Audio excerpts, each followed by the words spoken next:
strong.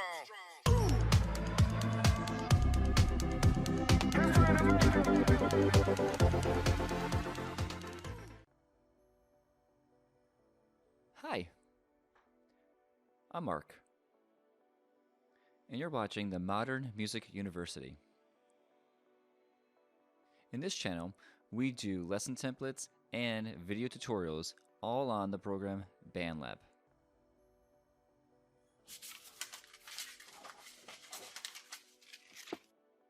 Today, we're going to talk about drum grooves. Drum grooves are probably one of the most important aspects into making music. It's what keeps the beat, it's what moves forward the music, it's probably the most exciting instrument in rock music. Bandlab has a fantastic drum machine program that lets you imitate the sound of a drum set. Now when we look at the entire drum set, it can get a little overwhelming, but let's break it down and go through each instrument at the time. For right now, we're just going to focus on the three important aspects: the thump, pop, and sizzle, as quoting one of my favorite podcasts right now. Thump refers to the bass drum, which is the low-end sound that's used with your foot. Pop refers to the snare drum, the high crack. And sizzle refers to the cymbals. There's a lot of them.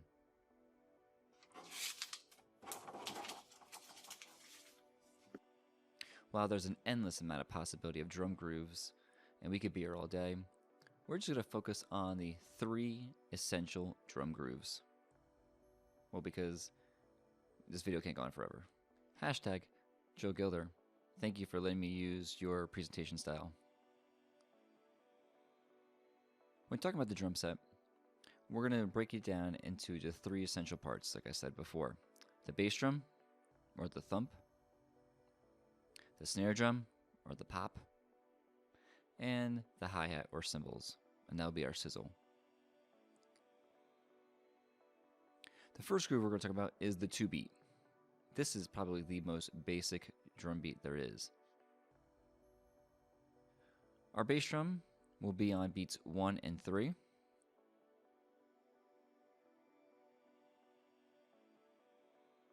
And our snare drum will be on the opposite of 2 and 4. When the bass drum hits, the snare drum is quiet.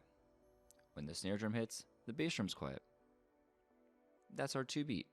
Bass drum being 1, snare drum being 2. 1, 2, 1, 2. Our cymbal is the connecting piece where it plays on all of the beats on 1, 2, 3, and 4.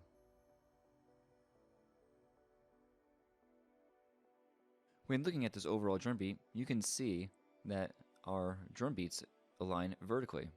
On beat 1, we have the cymbal and bass drum. On beat 2, lining vertical, we have the cymbal and snare. And then beat 3 is the same as before: cymbal and bass, and beat 4 is cymbal and snare. That's our 2-beat pattern. When we look at Bandlab's drum machine, you can see that it's divided into 4 parts. You can see a lighter gray and a darker gray. Light gray, dark gray. The first light gray refers to beat 1. It's broken into 4 beats, such as 4 16th notes. Beat 2 is a darker gray, and again, it's broken up into 4 16th notes, and same thing as beat 3 and beat 4. So, to insert the 2-beat into Bandlab's drum machine, it would look something like this. Once we've inserted this drum beat, we can easily hit the play button to review it.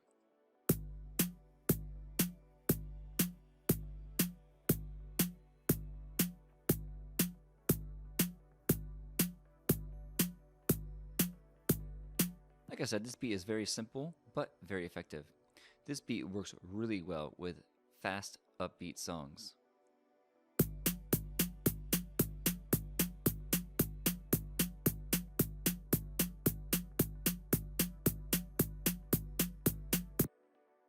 Even though this beat is simple, it is very popular.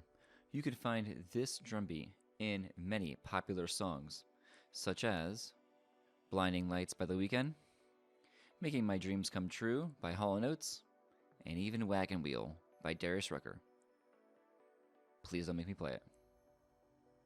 For our second drum beat, we're going to use the pattern called 4 on the floor. 4 on the floor refers to the bass drum. Since the bass drum is on the floor, that's the instrument we're talking about. And since we're talking about 4, that means the bass drum will be hitting not twice like before, but 4 times.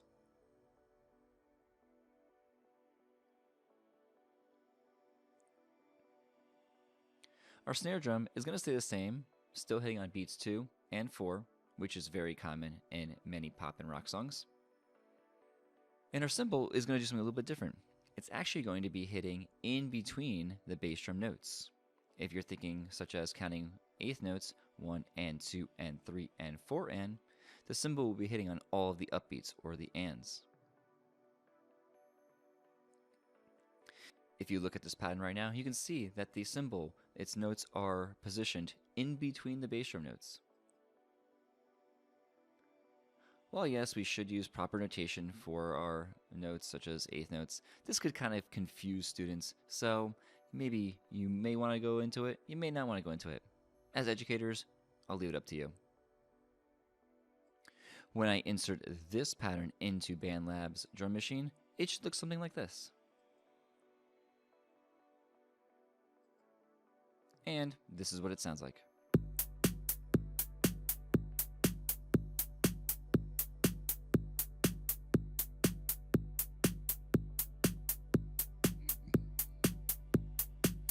This is a very popular disco beat. However, you can easily find this in many pop songs, such as Bad Guy by Billie Eilish, Break My Heart by Dua Lipa, and even Billie Jean by Michael Jackson.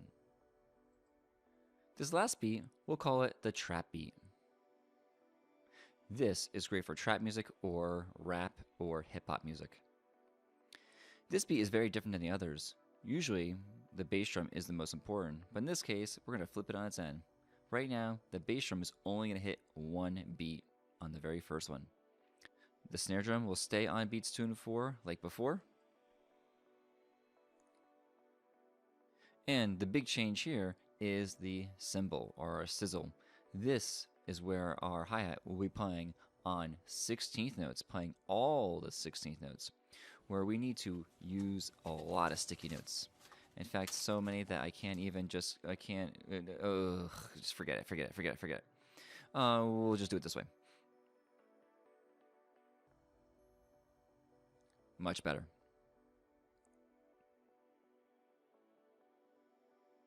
Since this is our new pattern, when we insert it into Bandlab's drum machine, it's going to look something like this. This beat is great for slow down, breakdown kind of songs. And when we play it, it should sound like this.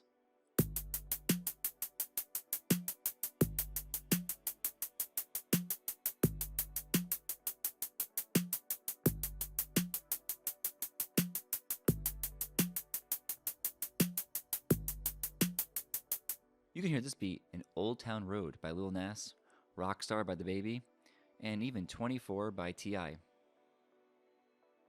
Thanks for watching. If you enjoyed this video, please give it a like. If you want to see more videos, please consider subscribing and to ring the bell. That'll let you know when a new video is released. And please leave a comment if you have any questions that you would like me to answer. Thanks for watching, and remember, have fun making music. Take care. Be strong.